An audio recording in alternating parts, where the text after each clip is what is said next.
how's things? How's Yeah, things? good, mate. Very well. Yeah, no, I'm all good. Yeah.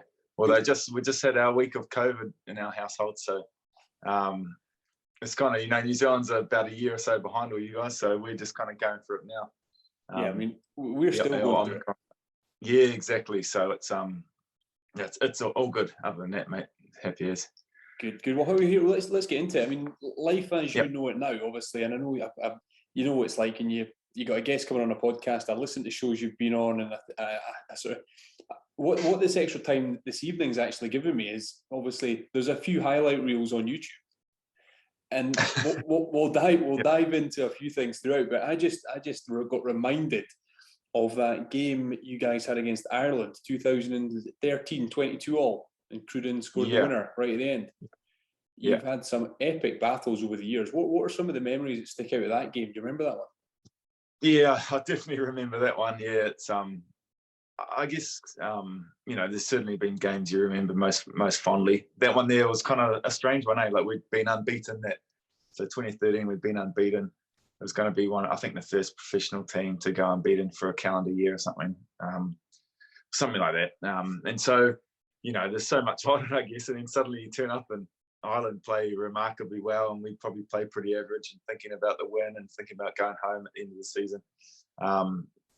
And then just, that last kind of phase, I think it was something remarkable, like 20 phases. Literally everyone touched the ball in our 15, and then we score in the corner, and he kicks it off the second go. So it was remarkable. There's a moment right at the end, and you might not remember. You probably won't every single pass and thing that happened, but you put an inside ball to Ben Smith that is pretty risky. That is high. That is high stakes. I mean, that's how you. Correct me if I'm wrong. Like, you played the game like that, getting those offloads in, going for it, never quitting. Yeah, mate. I think that was it. I don't know. Yeah, I don't know the exact sequences of what it was in that game. I don't have that kind of memory of my performances, but I think that's just what it is.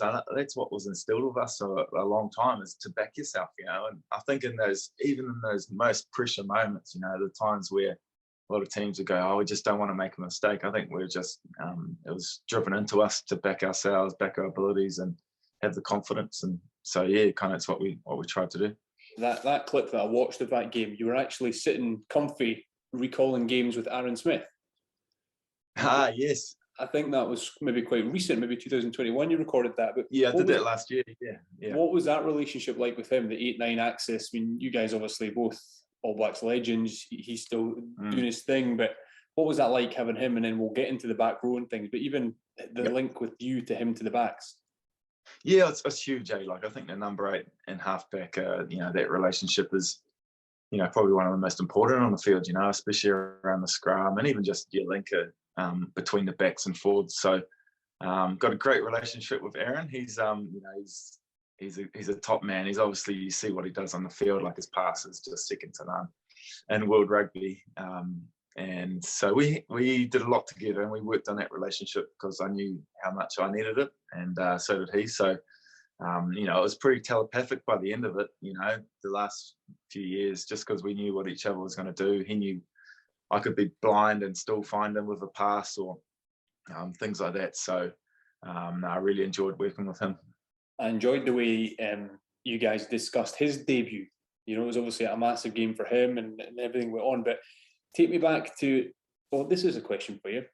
What was a bigger game, winning a World Cup final, or November 8th, 2008, your first cap at Murrayfield? What's a bigger game, a World Cup final or your first cap? Oh, I think the World Cup final was probably a bigger game. The way I was feeling for a World Cup final was a lot more nervous and a lot more pressure than my first cap. Although my first cap, it's just a pretty surreal feeling, I guess. Like, obviously being, I got fond memories of Murrayfield because that's where my first cap was. It's, it's a fantastic place to play. And the first cap, it's just a whirlwind. Like, you're just going out there, you just want to do well, or more, you just don't want to bugger up, really. So in your first cap, go on and kind of do it justice and show everyone that you belong there. So it was a special moment that time. And in that game, you played blindside flanker, number 6. Yep. Had you played much there in your younger years? Or I'd always played Oh, for basically professional rugby, I played blindside. Yeah, I didn't play too much number 8. So, but I really played number 8 for the first time for the All Blacks. I played 6 for Canterbury, 6 for Crusaders, and then 6 for the All Blacks. And then Steve Hansen was probably the one when I'd kind of done a little bit of work with coaches around being a number 8, but probably wasn't confident as a number 8. I think, 6 is probably a bit more simpler and you can just go out there and do your job. And I wasn't a real confident player early on. And then, got into the All Blacks. Steve Hansen really pushed it a little bit. Rodney Soala was number 8. And I think then my second year in the team, it was, man, he just chucked me in at number 8 when he was out for a couple of games. Went all right. And just made it my own from there, I guess. And it certainly did suit me a lot better, being able to get your hands on the ball and do a bit of roving and do all that kind of stuff. So, really enjoy that position. What are your memories of being a young fella going into the All Blacks changing room? Being in that changing room before, running out of Murrayfield, you're ready, but you've got such experience around you. Obviously, that must help. But the first cap, the nerves must be tingling before the haka. Oh, certainly we're tingling. It's I'd been in the team for a couple of weeks. We'd played a week before, and I think in Hong Kong, which I didn't play. So you've been in the camp. You got to know the guys a little bit, but certainly it's pretty nerve-wracking, I guess, as a young fella. You're coming in and you're going, I played with obviously a few of the legends, but some of the others like Maranonu's there, Kevin Mialamu, all these guys who, you've only played against, and suddenly you're rubbing shoulders with them. So, it was special. And just, I think, the thoughts were really, as I said, was just to not to fuck it up in some ways. Sorry about the language, but and then when you get onto the field, it's your rugby instincts just take over, I think, and you just go for it. So it was good to get out there. And I've had a few All Blacks on the show. I don't think I've ever had it, or nobody's told me. Is there an initiation for your first cap with the All Blacks? Is there anything, sing a song, few beers? What happens after the game? No, there's not too much really. No, it's there's few little initiations that happen across the time that you come into the team. And once you get your first cap, obviously the jersey's important, and you get a first test tie. It's more just the rituals of it around the changing shed after the game. But no, there's nothing that's put on you as an individual to try and have to do. So I think it's just a really, really cool occasion. What did I catch there when you said changing shirt? What did you mean there? Oh, your first shirt, which is really important. I guess your first jersey that you get to keep and stuff. So, it's pretty cool, man, to go through all that. Because that was something actually Conrad Smith discussed when I asked him about shirts and what he'd swapped over his career. And I know that how sacred the All Black shirt is. Have you swapped many shirts over all your caps? Have you got a big selection of your own ones? It took me a long time to start to swap, because it's how special the All Black jersey is, and you're going, shit, how many more of these am I going to get? So a few people early on came up. I was like, oh no, I can't swap. I've only got a few. You've got one for my parents, one for my brothers, or whatever. It's but I guess once you move on, and you get a few caps, and I probably looked at it going, okay, it'd be quite cool to get one of each. So I tried to get that, of especially the guys who I looked up to, who I played against. So I got a few, pretty cool guys who I've swapped with. And then really, once I kind of got just about each team, which obviously played a lot of tests to get, then, if someone came up to me and said, oh, do you want to swap? I'd swap, but I wouldn't really go looking for it too much, I guess, as you get a bit older. But I was happy to swap with anyone who came up to me. Yeah, Conor, who are some of the players that you've got? What strips have you got? Who were the big number 8s that you played against that you really respected? So Dwayne Vermeulen's got his. I think got Jamie Heaslip's. I think, pretty sure. I've also got I got a reserve. I got a Phil War. I think. We're both in the reserve, which is pretty cool. Michael Hooper, who have actually just swapped recently since we played together in Japan. We didn't swap when we played against each other, obviously different numbers, but so got one of his now. It's quite a cool thing, and everyone who you play against, and you kind of can just chat yarn after the game. It just shows what rugby's about, which is the cool thing. You kind of forget about that a little bit in this professional era, and you're focused on next games and everything, and then suddenly being able to just connect after the game, I think, is something that probably didn't happen as much. But that little moment that you do get post a game is always fun. What about internally with your teammates? Have you got any of their strips? Because that's what Conrad was really keen on. That's what he said. He swapped a lot with guys in the team. Yeah, I haven't really. I've swapped with only a couple of guys, and I actually probably should have done more. I never did. When he's just told me, he just mentioned it then. It's like, man, why wouldn't I? Swap with this legend of the game. But no, I don't know, man. They're up in my attic, just sitting there under all these boxes and stuff, and I think I'll find some use for them at some stage, or grandkids, or I don't know what will happen. Yeah. Well, you need to get them up on those white walls behind you. Yeah, I know. That's why there's plenty of room for them, mate. So. And what my wife said she probably wants them to be locked away. She doesn't want them out in the open in the lounge or anything. is that right? You need to get a man cave or get the boys' room. Yeah. I've got that. So there's a few things here, but a few jerseys I need to put out. I never wanted to put up any jerseys while I was still playing. It's kind of like one of those ones where you go, no, I don't want to. Like, if you've got all your jerseys up and your memorabilia, it's like you're kind of finished and you got to owe it to yourself. But now I've finished, I probably should get onto it. That's it. Now, it was such a nice email you sent me back when I first reached out to you, and you did say that Edinburgh was one of the best or your most enjoyable places to tour. What was it about Edinburgh? Was it the history? Did you get a bit of free time to explore? Yeah, it was a history. I think it was more that. Like I do have some Scottish blood in me. Actually, my ancestors, my granddad's, his family's from up in Shetland, so they're because right up north. But so I think just a bit of that. Not also, I really enjoyed history.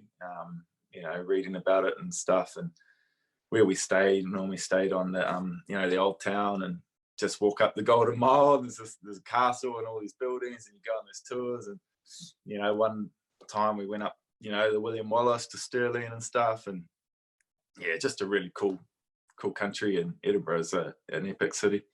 And from that, you're Scottish qualified? Yeah. No, I'm not. So it's my granddad's parents. Yeah, so I think it's right. a few too far back, mate. I think. I was about to make a phone call because you could still do a job for us. But another obviously iconic moment in Murrayfield was 2017 when you received the ball presentation from Doddie Weir. Yeah. What are your memories of that? Because that was incredible for everyone to watch. Yeah, pretty special. Like I didn't know too much about Doddie before that, and obviously learnt a little bit, and then obviously seeing what the foundation, what he's doing, or what foundation is doing for people right now is fantastic and amazing. And you could see the emotion, around the crowd and around the Scottish team, and it was cool to be a part of. And that was an incredible game as well. It was a tight game, wasn't it? That was a great game. The Scots. I've always enjoyed playing the Scots.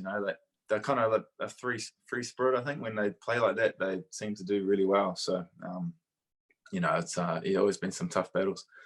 What are you like watching games? Did you catch any of the Six Nations that have just been happening? Or like when I was playing, I hated I didn't watch any games. I think like most people, like any job you do, you don't want to sit there and watch it all weekend. So I didn't watch too much when I was playing, but now I'm a fan of the game. Like I love it. I love rugby and love sport, so I watch anything, and watch a bit of the Six Nations or most of the games, the big ones. So it's good. Like it's good rugby. It's just different rugby for us down here. And like if we're watching Super Rugby, watching the Championship, it's different when you watch the Six Nations. But you realise the intensity of what a Test match is, and a lot of those games kind of encapsulate that. Like it's just real grind. It's just real tough, and you've got to be able to do that on the big stage, to win some of those games. So. I think if you look at it, France obviously, I think the best side.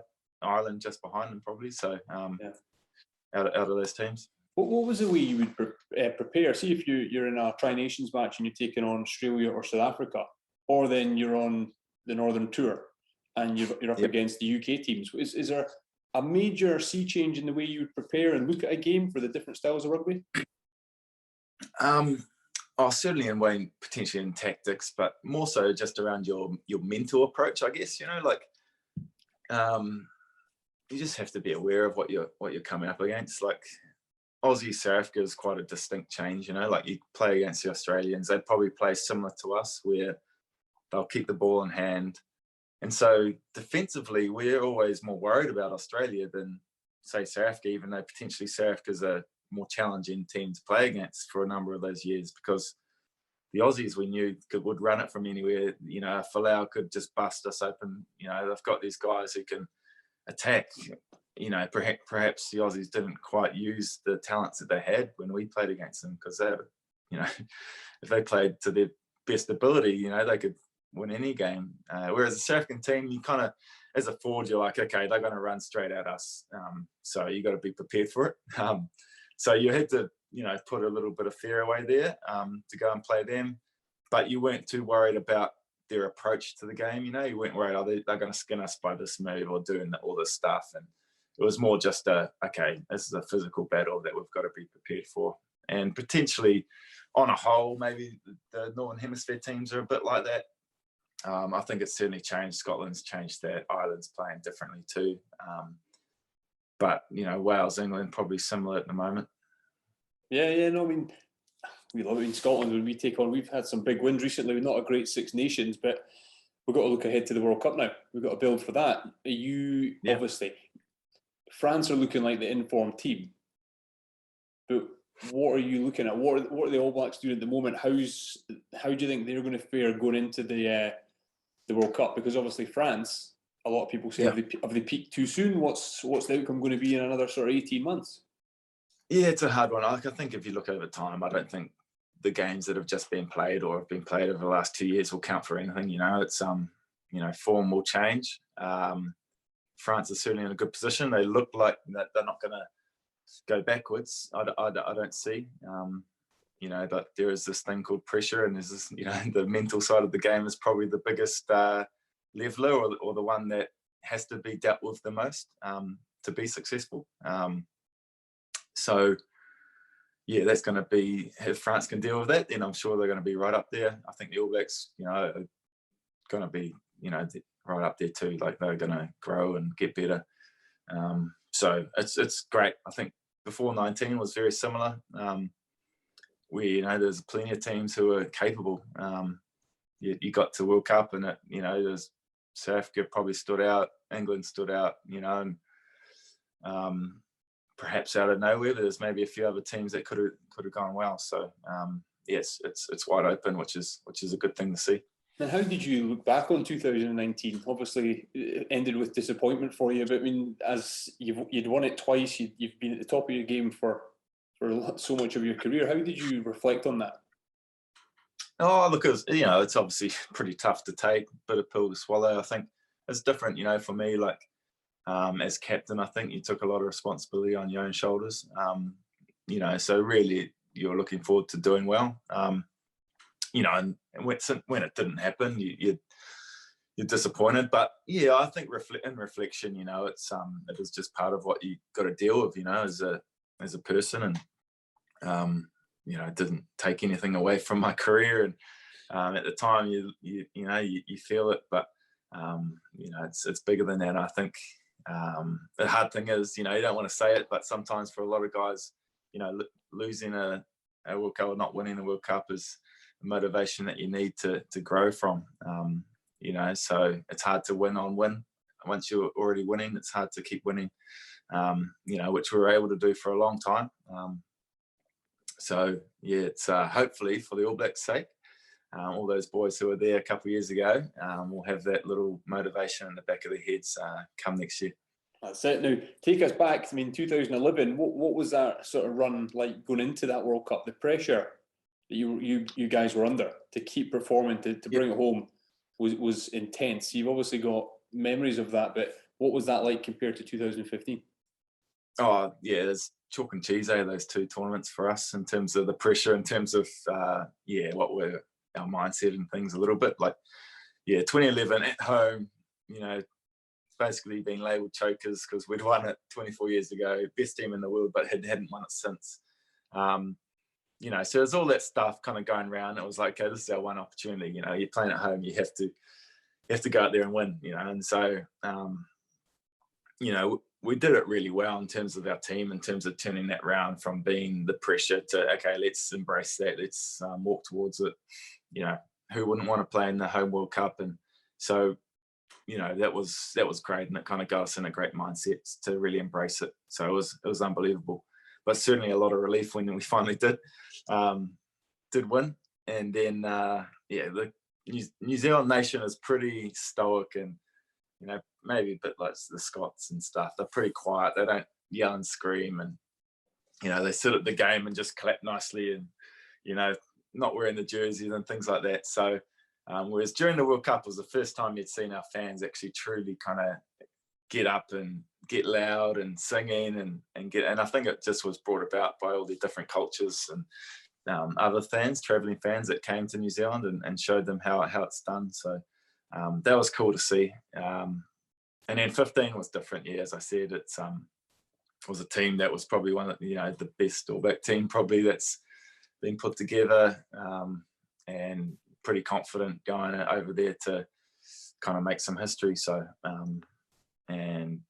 think it was it was difficult. It's tough to do, but a lot more kind of confidence in our team leading into that one. What was it like? Obviously, Richie McCaw, obviously a long-term teammate of yours. Are you guys as close off the field as you were obviously playing 7 and 8 together? What's it like now, that relationship that you guys went through, the World Cups, all those caps? What's it like now off the pitch with these guys, and sort of do you catch up? Do you reminisce? Is it too soon for all that just now? You're all sort of leading your own lives in your own way just now. Yeah, it's a funny one, eh? Like a lot of the guys, my close mates to catch up with still, I guess, in some ways. But some guys, you go off and do your own thing. It's hard.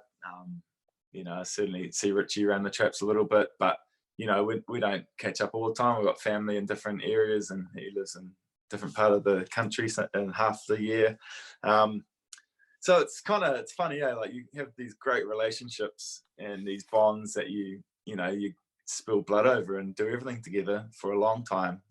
But maybe that's just the nature of it, eh? And then you get outside and you find your own lives and families and stuff again. But so I got some great memories with Richie, especially. We spent a lot of times just here in Christchurch, going out and doing our own training and together and working hard, and then going and seeing the fruits of it on a rugby field, at Twickenham or wherever it was, it was pretty cool. So, for me as a young fella coming into, when I first came in, and here's the All Black captain, and then you get to play with him for a long time, it was really cool. Did you ever fall out with him? Was there ever any disagreements or arguments between the two of you? Nah, not really. I think probably just our natures, well, it probably wasn't too much talking, we just knew what we had to get done and go and do it. But no, we'd yarn about footy and we'd yarn about different things, and but no, we're pretty aligned.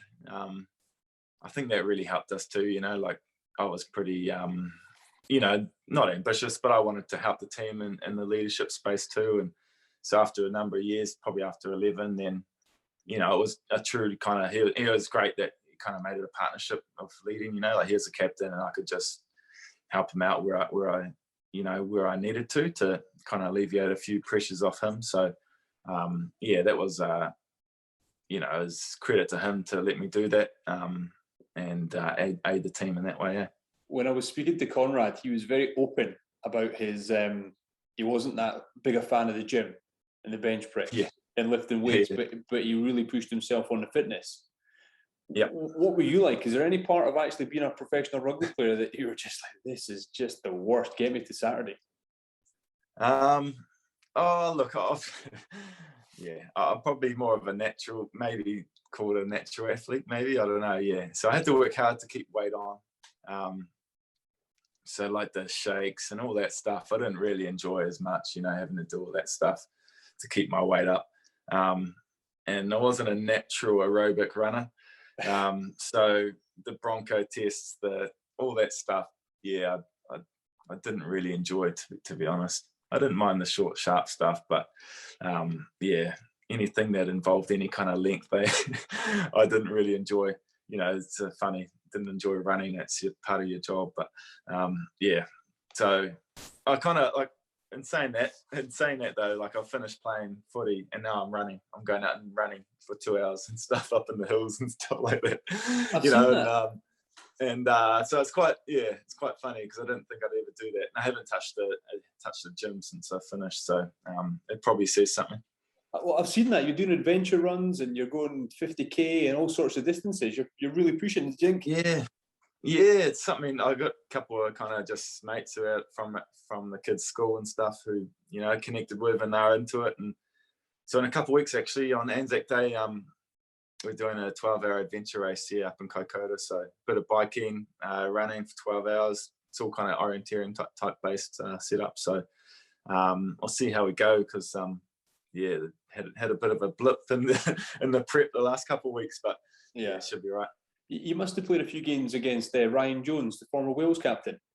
Yeah, Ryan Jones. Yep. He's like that. He does adventure races. He did the what did he do? A mile. He did the marathon miles, whatever it's called, when you do 1 mile on the first of the month, 2 miles on day 2, 3 miles up to 31 days. I can't remember what it's called. Yeah, that's crazy.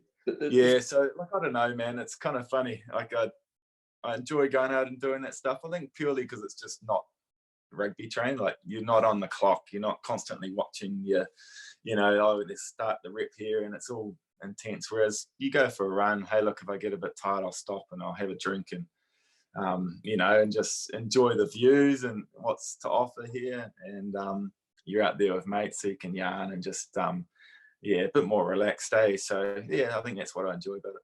What about social media? When I'm speaking to Conrad, he's not on any kind of social media, and he's like, I loved it. He's just kind of simple guy. You're laughing. You probably know this all about him. No, it's great. Yeah. He's just sort of 94 caps. I'll just do my thing now. But he was sort of taking the mickey out of Richie McCaw because he said him and Richie through their whole career, no social media. They weren't interested. As soon as Richie retired, boom. Straight on social media. Was there a bit of a joke around that? A bit of a wind up? Yeah, there was. No, there's plenty of that around Rich because he hated it. You know, because it was quite new when he was just retiring. You know, And so the young guys obviously onto it. I wasn't really onto social media then, but the young guys were in there. He's like, "What are you doing? Posting on the game? You know, you shouldn't be doing this." Blah blah blah. And then as soon as he retired, got into it. But it's probably cash calls, you know, like someone's wanting to pay him some money. So just give him a little bit of crap about that, but it's all part of it. Like I've got a little bit of a profile, but I'm not a big poster or anything. It's kind of, as you say, I like a bit like Conrad, you know, you do your own thing, and social media is kind of an outlet that you're just showing people, I guess, and you try and give a little bit of yourself, but try to keep the majority of it you know, private. That's it. Now, we talked about your first cap. What is it like? Can you remember? You think of a player that came into the changing room with you, Richie, Dan Carter. What was it like for a first cap coming into your environment when you guys were the leaders? Is it settle down, son, earn your stripes, or what was it like? What was the environment like when you guys were the old heads? No, I think you know, it changed, I guess. Like, you know, I came in and it was still probably earning your stripes a little bit potentially, or just changing. And it grew. So it went from that to when you came in, it was the older guys. So us going to the young guy and saying, "How you going? Good to see you here, mate. Back yourself. You know, we've got your back," kind of thing. So, it was. Yeah, it's a lot better culture than what it was. You know, it's and I think it just shows generally over that period where a guy debuted, they generally played really well, and I think that shows that the culture's right and you've got them in a good space. So really you wanted them to work well, and I think that's the ethos of the All Blacks. You know, it's you're helping that guy. If there's someone in your position playing and you're having a week off, you know, you're not just, you know, stopping, and you're at training helping them, you know, doing as much as you can to try and prepare them to play their best. So there's no egos there. It's all about putting the team first, and you know, still the the young guys are probably shit scared of rocking in and talking to Richie or potentially myself. But I think, it's the environment was pretty well set up to help them succeed and make them feel comfortable. And is it very much, I mean, you learn a lot, you get loose a few beers, you go out with the guys. Is it a social with the All Blacks? I mean, is there, I've got stories here of you at, was it Owen Franks' wedding and things getting a bit loose. So what's that environment like when there is no rugby, when you're given that time to say, guys, go and enjoy yourself, Yeah, it's, it's hard. It's obviously got harder as social media has increased. So it's more, I think as you get a bit older too, you kind of do it away from the spotlight. You do it at weddings, or you do it at home. You're not doing it out in public in a bar or anything. It's it's being able to let your head down at the right times. And in the All Blacks, it becomes a pretty, you're always playing the next week, or there's a next week coming up or something coming up. So it was more just the occasion of enjoying a beer when you could with each other, and it wasn't really to get steamed or to totally lose it. It was more just, this is a chance just to slow down and reflect on, celebrate a win or whatever it was, and so we turned it around actually, and we put kind of a social occasion in the middle of the week instead of just bottling it up till post the game. We kind of put a social occasion, a club rooms type set up in the middle of the week, and it just allowed the guys to get a bit of balance and have a beer if they wanted, have a few chips, and just kind of yarn out in that kind of social setting, which is so valuable for connection and bonds and things. And I think that really helped us. And how was that bond with Richie McCaw after that wedding? Oh, after the wedding, I've got a great relationship with Richie, mate. So he's a good man. He's a top man. It's good to take that. So then he's got a good friendship since that. He just needed a headlock, and it's a great story. And you and Andy Ellis and all that sort of stuff. I was listening to a podcast that you did recently, and I was like, that's a brilliant story. Just hey, it's guys and lads, and the wives are looking on, going, "What are they doing? What are these big kids doing?" Oh, and as it was lads who got the chance to let their hair down, and whiskey's not a great thing to be toasting at a wedding with, which was Owen Franks' fault. And then things got a little bit didn't really remember too much of the rest of that night. So. Let's just touch on Japan, obviously, and you mentioned earlier Michael Hooper, and I think Billy LaRue was playing as well. Yeah, Billy LaRue, yep. What was it like? Like, you have had some wars against Michael Hooper. It was strange when he coach told me his son would come up, and obviously battled a lot against each other for a number of tests and things, and knew him but didn't really know him as a person. You kind of you say hello before the game, but it was interesting, the perception, and then when you get to each other, it's rugby, like rugby. You realise people who are playing rugby aren't really dickheads, they're pretty good people. They're brought up on some pretty good values, and so we got on really well, and it was pretty awesome to just talk to him about a few things and just yarn about kind of life and experiences, and see where he was at as a player, and kind of my perspective looking in and different things, and had a lot of fun, and got to play alongside him a little bit. I think we started one game together, but because of the kind of test rules around test cap players, we both basically kind of had he was on the bench a lot of the time, but it was a lot of fun. I bet you enjoyed that. You're starting, he's on the bench, just keep him there. Right? I know, but I was telling the coach, I was like, mate, I'm this has-been kind of washed up guy. This guy's he's in the prime of his life. He should be playing 80 minutes, but Billy and him always seemed to job share, and I was doing 80 minutes. I was like, this doesn't seem right, I'm an old man here, come on.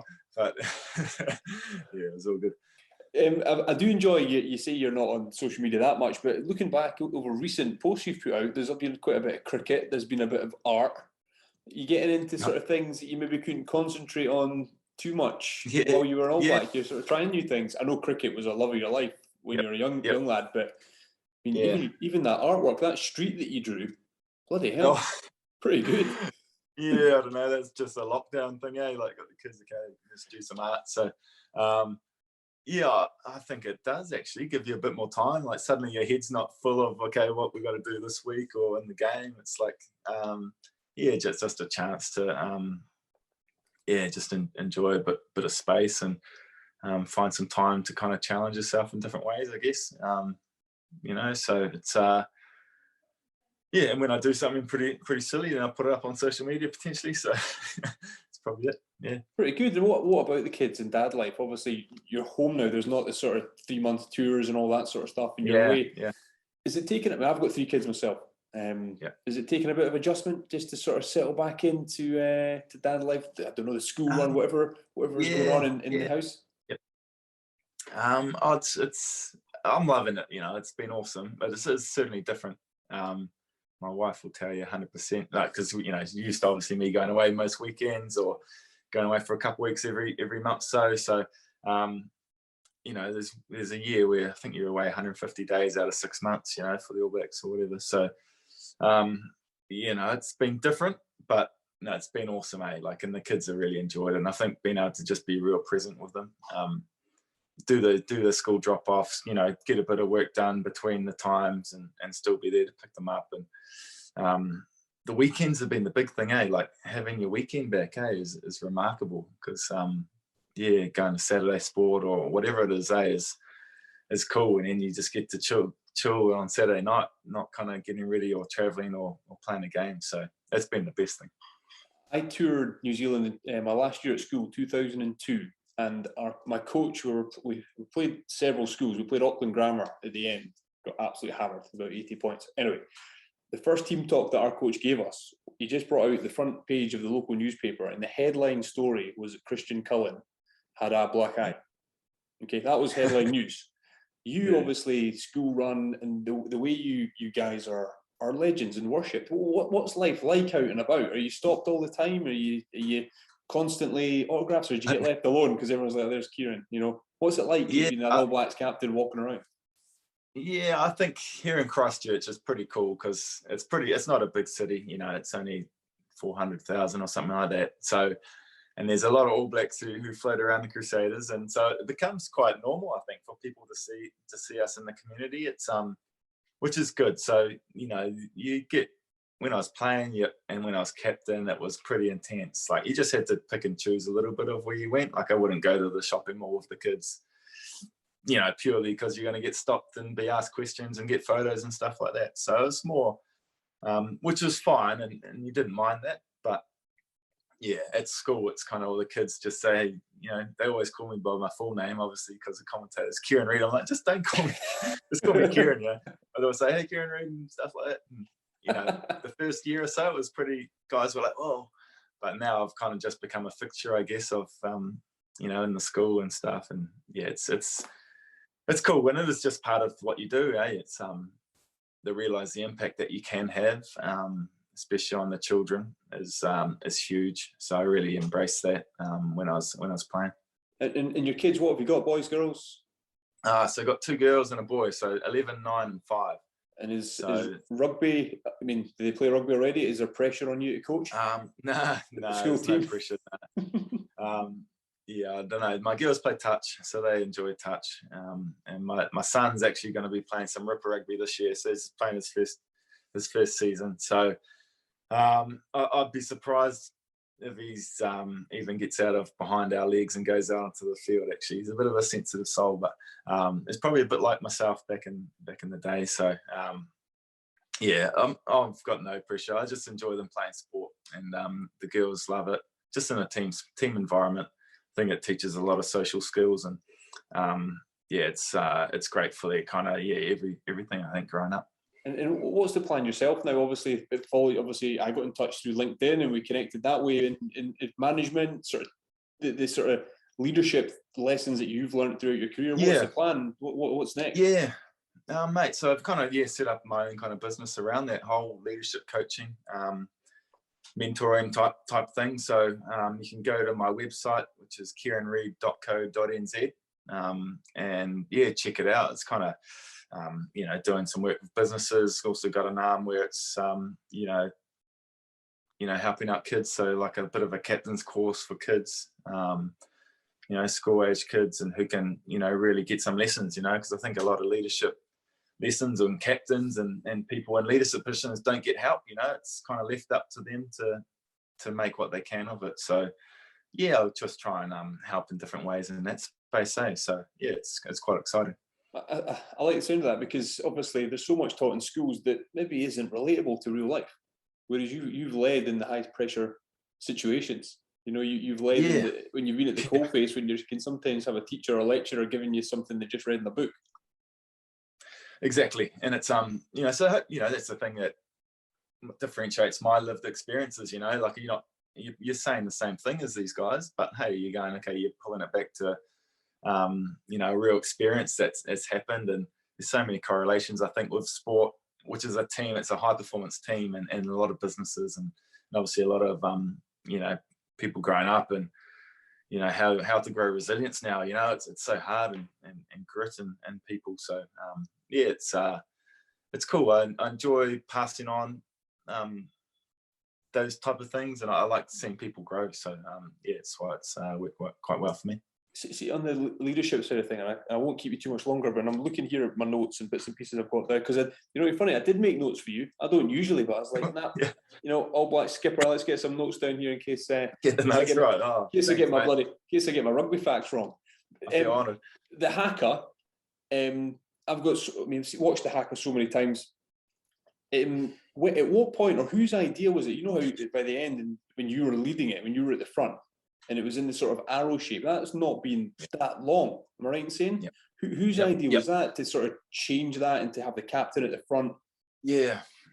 So we got a kaumātua who was the one who came up with Kapo Pongo. So he's a Māori elder. So Derek Lardeli, and he comes in and he helps teach us haka and gives us a history of different things over the time. So he's kind of the guardian of haka for us in the All Blacks. And so it was before 2015 World Cup, and basically in Māori, kind of, if you see around marae and stuff, like the shark's tooth is quite important, which is, obviously that shape there, and it just means everyone's going in the same direction.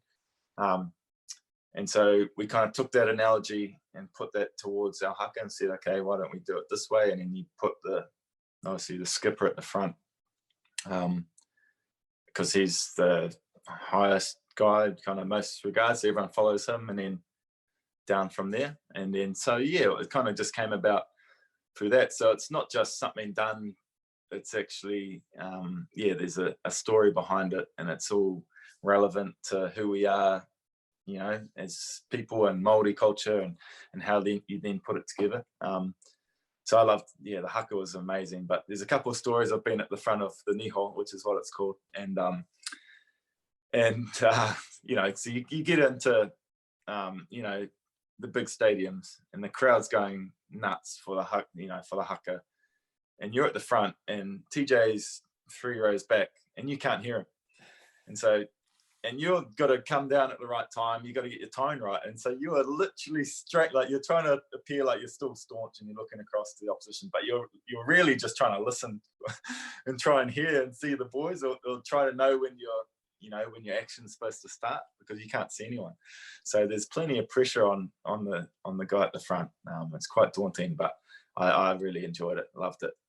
Yeah, and you say that, and everyone else behind you is watching you. So if you get it wrong, exactly, yeah, they're watching me, so they know if I stuff up. So a haka, previously I've stuffed up haka before in terms of my actions, in a couple of test matches, and you feel like an absolute idiot, but you just go hard through it. And that's the thing what Derek says, and if you go hard, then it doesn't matter really what you're doing.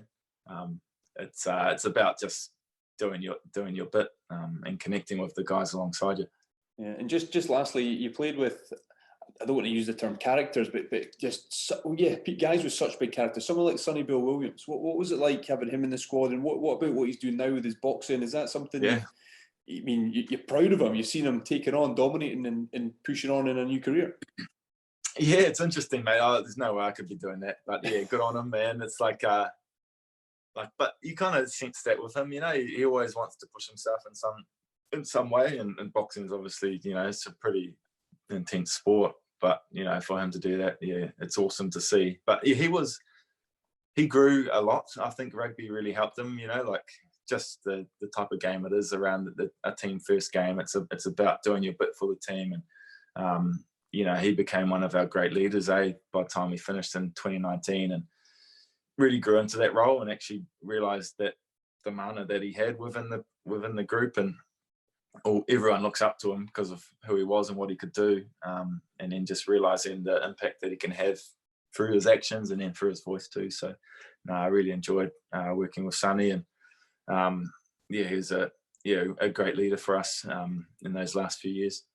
And just lastly on Dan Carter, who right now I think is doing a 24-hour kick-a-thon challenge. So he's still kicking balls, you know, he's still putting in. But just having him at 10, and obviously watching him lines tests and all that sort of thing. We've not even talked about the lines.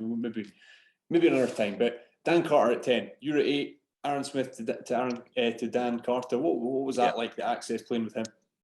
Oh man, like Dan was without doubt probably definitely most talented player I've played with, and probably one of the best first five by a long shot. I think, and you know, and that's pretty big raps because you know the guys have played with like Richie and Doddie are bloody all amazing players, but Dan was different. And you could just sense that. You could just play off him, whether you're running and you know, and he's passing to you, or you know, he'd put you at the right end of the field at the right time. You know, and he's not a big vocal guy. He's just someone who could sense the game and knew the game and knew what to do at the right time. So yeah, it's fantastic.